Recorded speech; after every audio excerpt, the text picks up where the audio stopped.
Good morning. ஏன்னா ஆக்சுவலாக வந்து காம்படிட்டிவ் எக்ஸாம் நானும் லேட்டாக தான் ஆரம்பித்தேன். ஒன்றும் பயப்படலாம் வேண்டாம். 34 வயசில் தான் படிக்க ஆரம்பித்தேன். நான் படிக்க ஆரம்பித்த 3 மாதம் ஒரு சர்வீஸ் ஒன்று வாங்கினேன்.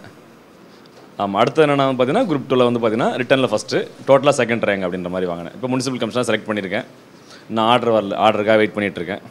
இல்லை ஒன்றும் பிரச்சனை இல்லை, படிக்கணும் அப்படின்றதெல்லாம் பார்த்தீங்கன்னா ஏஜ்லாம் பிரச்சனை கிடையாது. இன்னொன்று ஆக்சுவலாக நான் பொதுவாக என்ன ஃபீல் பண்ணுறேன் அப்படின்னா வந்து ஒரு மேரேஜுக்கு பிறகு ஒரு ஆண் வந்து படிக்கிறதுக்கும் ஒரு பெண் படிக்கிறதுக்கு வித்தியாசம் இருக்கும். ஆண் படிக்கணும்னு என்னங்கன்னா சூழ்நிலை ரொம்ப ஒஸ்ட்டாக இருக்கணும், ஆண் படிப்பான்.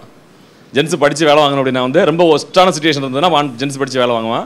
லேடிஸ் என்னாங்கன்னா சுச்சுவேஷன் ரொம்ப ரொம்ப நல்ல சுச்சுவேஷனாக இருக்கணும், அப்போ வந்து லேடிஸ் வாங்குவாங்க. இல்லாட்டி லேடிஸ் வாங்கவே மாட்டாங்க.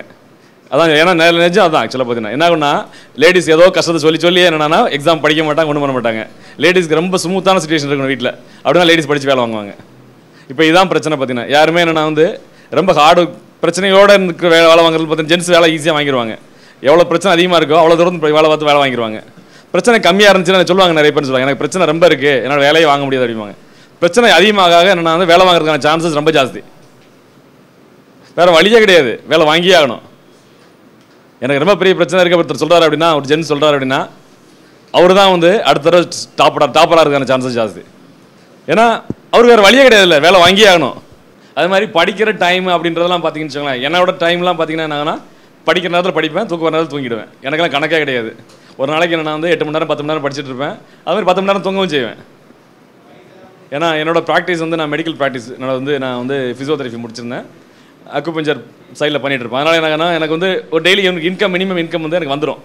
நான் வீட்டில் உட்காந்துட்டு எனக்கு இன்கம் தேடி வந்துடும் எனக்கு. அதனால் பெருசாக எல்லாம் அலைய வேண்டியதில்லை. அதனால் படிக்கிறதும் தூங்குறதும் என்னோடய வேலையாக இருக்கும். வேறு வேலை எனக்கு பெருசாக ஒன்றும் இருக்காது.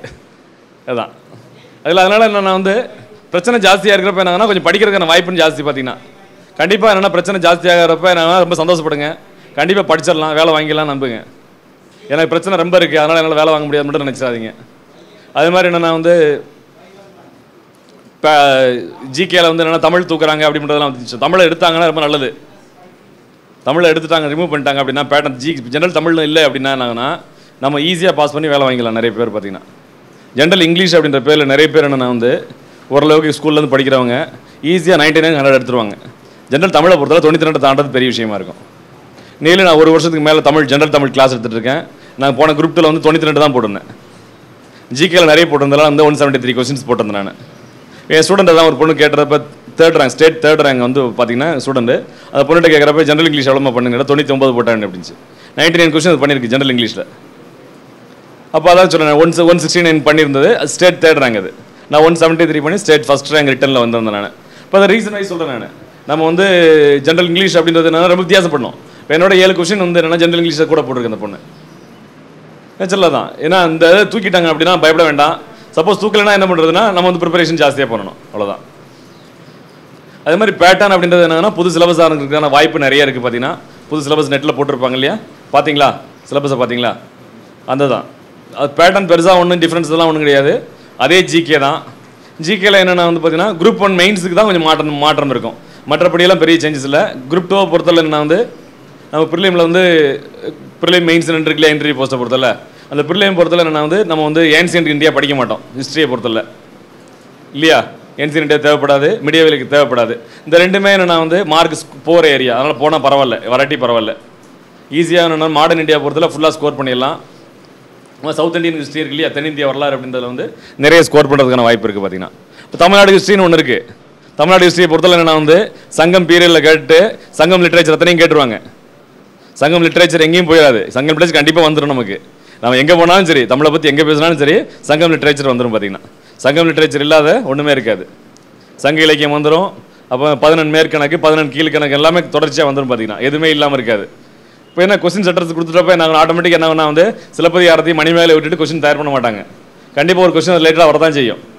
அதனால் கொஸ்டின்ஸ் எல்லாம் இல்லாமல் இருக்காது. அதனால் தமிழ் படித்தவங்களுக்கு வந்து பாசிட்டிவ் தான். இப்போ ஜென்ரல் இங்கிலீஷ் எடுத்துட்டாங்க அப்படின்னா என்ன ஆகும்னா வந்து தமிழ் ஏற்கனவே படித்தவங்களுக்கு என்னன்னா நிறைய ஸ்கோர் பண்ணுறதுக்கான வாய்ப்பு இருக்கும். இப்போ ஜென்ரல் இங்கிலீஷ் புதுசாக படிக்கிறவங்க என்னன்னா வந்து தமிழ் லிட்ரேச்சர் படிக்க மாட்டாங்க. அவங்களோட நீங்கள் முந்திட்டு போகிறதுக்கான வாய்ப்பு நிறைய இருக்கும். அதனால் தமிழ் படித்தவங்களுக்கு வந்து வேஸ்ட் ஒன்றும் இல்லை, நல்லது தான். தமிழை விட்டுட்டுலாம் மேக்ஸிமம் கொஸ்டின் கேட்க முடியாது. தமிழ் கல்ச்சர் அப்படின்னு ஒரு ஏரியா சேர்த்துருக்காங்க இல்லையா. இப்போ தமிழ் கல்ச்சரில் சங்க இலக்கியத்தையும் இது காப்பியத்தையும் விட்டுட்டு எல்லாம் என்ன கேட்க முடியும்? கண்டிப்பாக தமிழ் கல்ச்சர் அப்படின்றதுல இந்த 2 இருக்க தான் செய்யும். பார்த்தீங்கன்னா அதெல்லாம் வந்துடும். இப்போ பேட்டர்ன் அப்படின்றது என்னென்னா வந்து கொஞ்சம் அண்டர்ஸ்டாண்ட் பண்ணி படிங்க அப்படின்றத நான் சொல்லுவேன் நான். இப்போ வந்து day to day news paper படிங்க. இப்போ ஜிடிபினா என்னன்னு நமக்கு தெரியணும். ஜிடிபி பற்றி டெய்லி அப்பப்போ ஜிடிபி என்னென்னா வந்து கூடிச்சும்பாங்க, ஐஐபின்னு சொல்லுவாங்க. இப்போ இண்டஸ்ட்ரியல் ப்ரொடக்ஷன் அப்படின்னு சொல்லுவாங்க. பார்த்தீங்கன்னா தொழிற்சி உற்பத்தி அது மாதிரி என்னென்னா வந்து டெய்லி அப்பப்போ பேப்பரில் வரதான் செய்யுது. இப்போ அதை பற்றி நமக்கு ஒரு ஐடியா அவேர்னஸ் வேணும். அவேர்னஸ் நம்ம வந்து என்ன வச்சுக்கோங்க, எங்கே தான் தேடியெல்லாம் படிக்க வேண்டியதில்லை, படித்தா போதும். நார்மலாக என்னென்னா வந்து இன்றைக்கி இந்தியாவில் வந்து ஃபாரின் டைரக்ட் இன்வெஸ்ட்மெண்ட் இருக்கு இல்லையா, வெளிநாட்டு வந்து நேரடி முதலீடு இருக்கும். எந்த நாட்டு வழி அதிகமாக வருது? மொரிஷியஸ் மூலமாக வருது. இப்போ அது தெரியுது அப்படின்னா நம்ம என்ன வந்து இப்போ அதுக்கான காரணம் தெரியணும். பார்த்தீங்கன்னா இப்போ டபுள் டேக்ஸ் அவாய்டன்ஸ் ட்ரீட்டின்னு சொல்லுவாங்க இல்லையா, அப்போ இரட்டை வரி விதிப்பு தவிர்ப்பு கொள்கை அப்படின்னு சொல்லுவாங்க. இப்போ இந்த மாதிரி பேசிக்கான கான்செப்ட் நமக்கு தெரியணும். பார்த்தீங்கன்னா